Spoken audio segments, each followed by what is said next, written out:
have got up and fell right on my face. What happened? Did you just go home?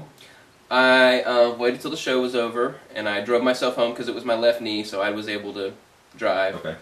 And called my girlfriend at the time. She came and picked me up, and we went to the urgent care place on 29, and they said, yeah, it looks like your ACL is blown, and went to Dr. Lorate at Sacred Heart here in Pensacola, and he said, you're going to have surgery. So I had the surgery. I was out of my real work for 3 months, and out of wrestling for almost a year. Right. Probably about a year. How did you rehab? Did you? Not very much, actually. Not really? Not like I should have. I went for the first few weeks, hardcore, and the guy was really cool. I don't remember his name, but he stayed on me and worked through me. It was someplace on Davis Highway that deals with Sacred Heart. And, I did it was hell. And after a while, I said, you know what, screw this. And I just stopped going. Right. So I probably could have been done in 6-8 months had I kept going and strengthened my quadriceps and everything. But what was your first match back? My first match back was for Cletus with AWF. In Mobile. In Mobile. It was a tag. It was me and Chris Ace against Justin Cruz on his birthday. Okay. And Nick Vortex. And we had a good little match. Were you nervous? And they kicked me in the leg pretty good one time. And did you get scared? No, it didn't scare me. I was just, why would you kick me in the leg? I'm just coming back from knee surgery, you moron. Were you worried you were going to maybe re-injure it because you didn't rehab it properly? I figured I waited long enough. Okay. It wasn't, yeah, it was fine. Do you have any guys, you mentioned, I know Vortex and Cruz and Ace are some guys that you really like working with. Are there any other guys that you really think you had a good match with? Who you just enjoy working, that when you get to the show you see the card and you're stoked about it? Oh, let's see. That's going to be a long answer. In the beginning, Dwayne. I wrestled Dwayne for... Who wrestled as the Highlander? The Highlander, okay. Dwayne McLeod. I wrestled him for, 9 years straight, pretty much. Right. Just me and him going everywhere to shows, working each other. You kind of have to like that. Yeah. You get used to each other, and sure. People book you because you have good matches together because you wrestle each other. And everybody's got that guy that they trained with, that they wrestle well with. So him for the first good while. Let's see. Me and Mike Jacobs, who was trained by Danny Rowland, who wrestled for a little while, had really good matches. He was a natural. I helped train him. Of course, Cruz, Mays, Nick Vortex. New Era PWA champs. Right. Those guys trained together and they came in, and I helped train them too. So we worked well together. Vortex, natural, trained by Danny Rowland. We worked well together. Scott Armstrong. Yeah. Who can carry anybody. He could wrestle a lantern and make it look good. A lantern? I don't know why I have to use a lantern, but a lamp, whatever. I think it's a new gimmick for somebody. Now, you mentioned wrestling Scott, who locally, as well as on a national level, is a big name. He's with WWE as a ref, but he worked for 9 years with WCW. Who are some other big names that you worked with in the area? Ooh, let's see. Not just particularly matches, but on cards with. Oh, okay. Well, I worked for Robert Gibson for a while. I actually, go back to the training scenario.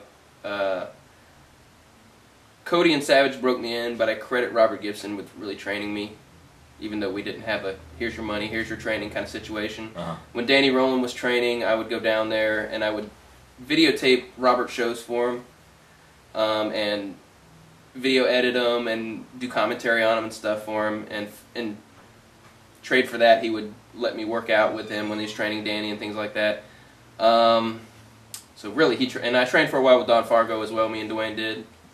So really, I've had more than just Chris and Steve, and I've had Fargo, and I've had Robert Gibson train me. Sure. But I worked on Gibson shows for a while, and he brought in guys like Terry Gordy and things like that. Did you actually work any of those guys?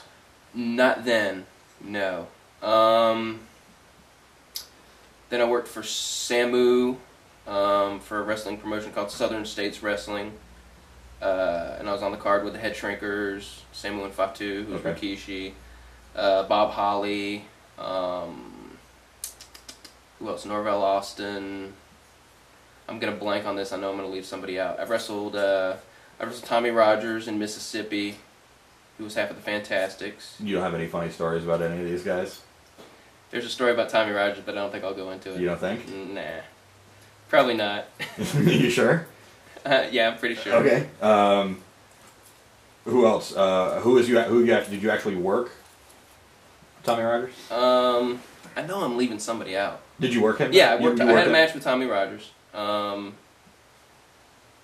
know I'm leaving somebody out. Brian James? Yeah. I'm an idiot. Yeah, Road Dogg, Brian. I've had 3 matches with him. Right. Once for Ricky Gibson, and twice for Southeastern, which is Steve Armstrong's promotion that he used to run. Mm-hmm. How was he to work? Brian? Yeah. Oh, smooth as silk. He's shit. You see him on TV, he's great. Mm-hmm. And makes you laugh your ass off. Right. These promotions that you have worked with, some of them may be recognizable to the audience, some of them not so much. Probably most of them not so much. Right. What would you say is probably the worst promotion? I want to start on a negative note. Oof. Yeah, and you don't have to name names. I'm going to bury somebody? You can just kind of mention locations, and you don't even have to, I mean, worst is a matter of opinion, obviously. Right. Because crowd attendance does not dictate quality of show. Exactly. I'm talking just a show where it's the blind leading the blind. That's tough. I would say probably, and I'll go ahead and say it, SPW was probably, and to even it out, they have consistent crowds. Right. And they make money. They do. And they book big names. They do.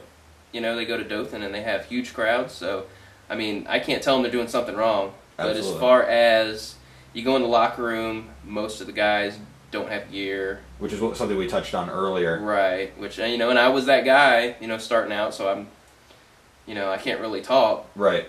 And maybe all of them will graduate to be good wrestlers and have gear, and, you know, you never know. Mm-hmm. But it's kind of like a backyard atmosphere, it seems like. And there doesn't seem to be any rhyme or reason to their booking, you know what I mean? But I know I only worked for them a few times. Right. The ring was crap. I'll go ahead and say the ring was a death trap. I don't want to get off subject. We'll come back to it. But you mentioned backyard atmosphere. What are your thoughts on backyard wrestling? I mean, there's 2 types of backyard wrestling. There's kids pouring Clorox in each other's mouths. Right. And then putting thumbtacks in their eyeballs. Swallowing glass. Right. And then there's kids with fake, you know, a set-up ring with tires who are... That are just imitating That are TV. imitating what they see on TV because I don't see anything wrong with it. I actually, before I started, when I was a big wrestling fan, we had the Living Room Wrestling Federation. Me and Dwayne and some of our friends wrestled right here in this room, in my mom's living room. And, you know, there's nothing wrong with it. I mean, as long as you're safe and you don't try to do triple moon flips off ladders, you know, on a concrete or anything, it's fine. There's nothing wrong with it. Okay. I don't think it's a good segue into pro wrestling necessarily. Like, you can't be a good backyard wrestler and walk up to a promoter and say, "Hey, book me." Okay. You know, you have to have training. You still need to do the formal training. Yeah. And because there's little rules you have to learn, or people will beat you up. As far as formal training in the area, who do you think ran probably the best school? While Gibson was running here in Pensacola, and he had a school, Gibson was amazing. Because everybody says, Morton was the charismatic one in Rock and Roll Express, you know, but Robert Gibson, and I never thought he was that great, you know, watching him wrestle on TV, but getting in the ring with him, he knows everything. Mm-hmm. How many steps to take hitting the ropes, you know, exactly how to do this, where to bump. I mean, he laid it all out, and you picked it up when he was teaching it. And then later on, Bobby Doll's school was good. Not necessarily